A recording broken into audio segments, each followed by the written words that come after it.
नमस्कार दोस्तों, आप सबका स्वागत है एक बार फिर से कृष्ण प्रज्ञा यूट्यूब चैनल में। दोस्तों, क्या आप जानते हो वर्षा कैसी होती है?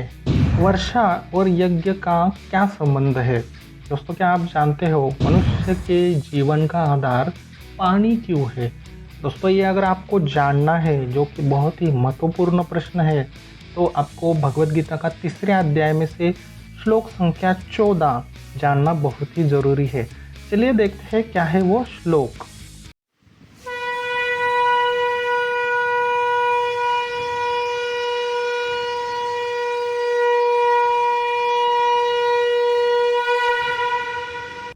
अन्नात् भवति भूतानि पर्जन्यात् अन्न संभव, यज्जात् भवति पर्जन्यो यज्ज कर्म समुद्भव।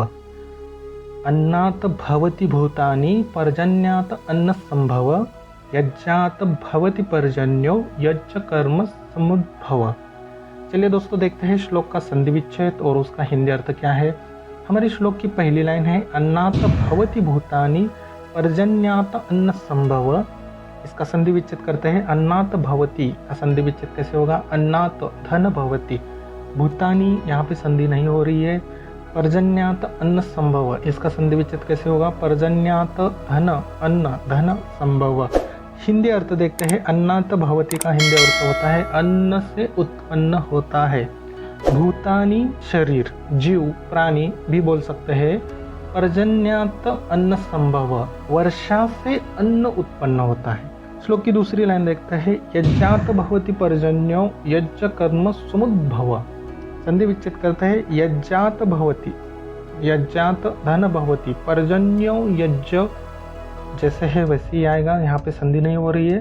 कर्म समुद्भव, यहाँ पे संधि विच्छेद कैसे होगा? कर्म धन सम उद्भव।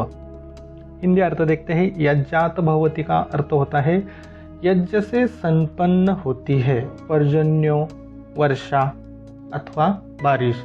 यज्ञ कर्म समुद्भव का अर्थ होता है नियमित कर्म से उत्पन्न होता है। तो आज हमने क्या देखा? 3 अध्याय का 14वां श्लोक देखा, संधि विच्छेद देखा और उसके साथ हिंदी शब्दशः अर्थ देखा। चलिए देखते हैं संस्कृत श्लोक कैसे पढ़ते हैं, श्लोक का हिंदी अर्थ क्या है। हम यहाँ पे 2 बार श्लोक बोलेंगे, कृपया करके आप भी पीछे से बोलिए। अन्नात भवति भूतानि पर्जन्यात अन्न संभव, यज्जात भवति पर्जन्यो यज्ज कर्म समुद्भव। अन्नात भवति भूतानि पर्जन्यात अन्न संभव, यज्जात भवति पर्जन्यो यज्ज कर्म समुद्भव। भगवान श्री कृष्ण अर्जुन को बोलते हैं कि हे अर्जुन, अन्नात भवति भूतानि पर्जन्यात अन्न संभव, अर्थात अन्न से उत्पन्न होता है सारे जीव और वर्षा से अन्न का उत्पन्न होता है। देखिए यहाँ पे एक दूसरे के ऊपर डिपेंड है। अन्न से क्या उत्पन्न होता है?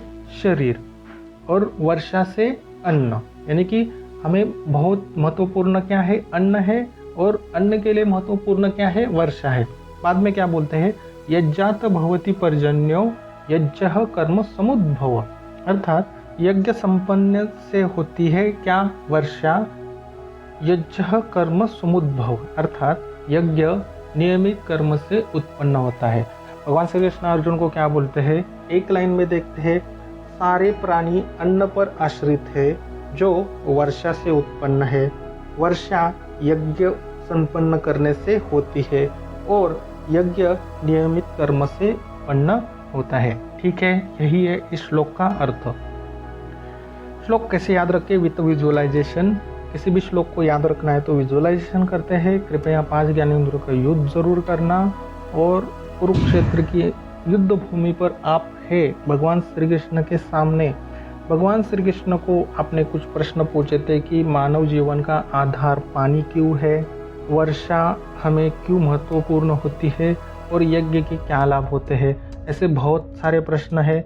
जो भी आपके मन में प्रश्न है, आज भगवान श्री कृष्ण उस प्रश्न का उत्तर जरूर देने वाले हैं। आंखें बंद कीजिए। भगवान श्री कृष्ण आपको बोलते हैं कि अन्न से उत्पन्न होता है शरीर। मनुष्य को जीवन जीने के लिए अन्न का बहुत ही बड़ा योगदान होता है। तो अन्न से ही उत्पन्न होता है शरीर। वर्षा से अन्न उत्पन्न होता है। देखिए, हमें अन्न की ज़रूरत है। अन्न किसकी ज़रूरत है? वर्षा की। बाद में क्या बोलते हैं? यज्ञ संपन्न से होती है वर्षा। अब वर्षा को किसकी जरूरत है? यज्ञ की। फिर बाद में क्या बोलते हैं? यज्ञ नियमित कर्म से उत्पन्न होता है, और यज्ञ की किसकी जरूरत है? नियमित कर्म की। और ये जो नियमित कर्म है वो कौन करता है? हमारा शरीर। देखिए ये चक्र है, यहाँ पे थोड़ा सा ध्यान देना। आप आंखें खोल लीजिए, कृपया करके माफ कीजिए। देखिए, अन्न से उत्पन्न होता है शरीर, तो शरीर के लिए अन्न महत्वपूर्ण है। और वर्षा से उत्पन्न होता है अन्न, तो अन्न के लिए क्या महत्वपूर्ण हो गई? वर्षा।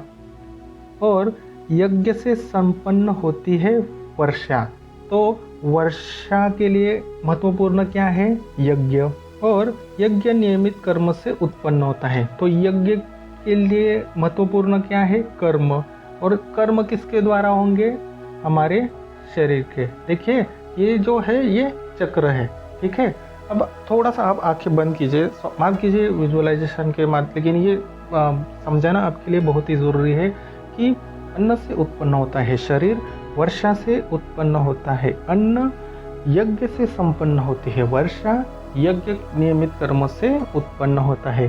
ठीक है, आपने अच्छे से विजुअलाइजेशन किया होगा। मैं श्लोक बोलता हूँ, पीछे से कनेक्ट करने की कोशिश जरूर करना। अन्नात भवति भूतानि पर्जन्यात अन्न संभव, यज्ञात भवति पर्जन्यो यज्ञ कर्म समुद्भव। एक बार फिर से श्लोक बोलता हूँ, बहुत ही महत्वपूर्ण श्लोक है दोस्तों। ये आपको किसी मैनेजमेंट में, किसी इंस्टीट्यूट में नहीं बताया जाएगा। अल्टीमेटली कि यहाँ पे लास्ट में कर्म ही हमारा मित्र है और कर्म से ही सब कुछ होता है, और यही कर्मयोग भगवान श्री कृष्ण हमें जीवन में उतारने के लिए बोलते हैं। क्यों उतारने के लिए बोलते हैं? एक तो हमारा कल्याण होगा और सारे दुनिया का भी कल्याण हो सकता है, सारे जीवों का कल्याण हो सकता है। श्लोक बोलता हूँ, कनेक्ट करने की कोशिश जरूर करना। अन्नात भवति भूतानि पर्जन्यात अन्न संभव, यज्ञात भवति पर्जन्यो यज्ञ कर्म समुद्भव। अब दोस्तों आप आंखें खोल सकते हो, जो भी आपने विजुअलाइजेशन किया है उसको पुनः स्मरण कीजिए। वीडियो पॉज करने के बाद चलिए देखते हैं क्या है श्लोक के प्रश्न। एक ही प्रश्न है, इस श्लोक से आपने क्या सीखा? बहुत ही महत्वपूर्ण आज हमने सीखा कि सारे प्राणी अन्न पर आश्रित है, जो वर्षा से उत्पन्न होता है, और वर्षा यज्ञ संपन्न करने से, यज्ञ करने से होती है, और यज्ञ मनुष्य के नियमित कर्मों से ही उत्पन्न होता है। अगर आप जीवन में यज्ञ नहीं करोगे तो वर्षा नहीं होगी, अगर वर्षा नहीं होगी तो अन्न का निर्माण नहीं होगा, और अन्न का निर्माण नहीं होगा तो मनुष्य के लिए जीवन जीना, व्यतीत करना बहुत ही कष्टदायक होगा, जिसकी हम कल्पना भी नहीं कर सकते। इसी तरह दोस्तों 700 श्लोक सीखना है तो कृष्ण प्रज्ञा यूट्यूब चैनल को सब्सक्राइब जरूर करना। चाणक्य नीति सीखना है तो चाणक्य प्रज्ञा यूट्यूब चैनल को सब्सक्राइब जरूर करना। वीडियो अच्छा लगा, श्लोक अच्छा लगा, हमारे समझाने का तरीका अगर आपको अच्छा लगा तो प्लीज़ वीडियो को लाइक ज़रूर करना, शेयर ज़रूर करना। जो भी भगवद गीता सीखना चाहता है, जीवन में उतारना चाहता है। फिर मिलते हैं दोस्तों अगले श्लोक में, तब तक के लिए हरे कृष्णा।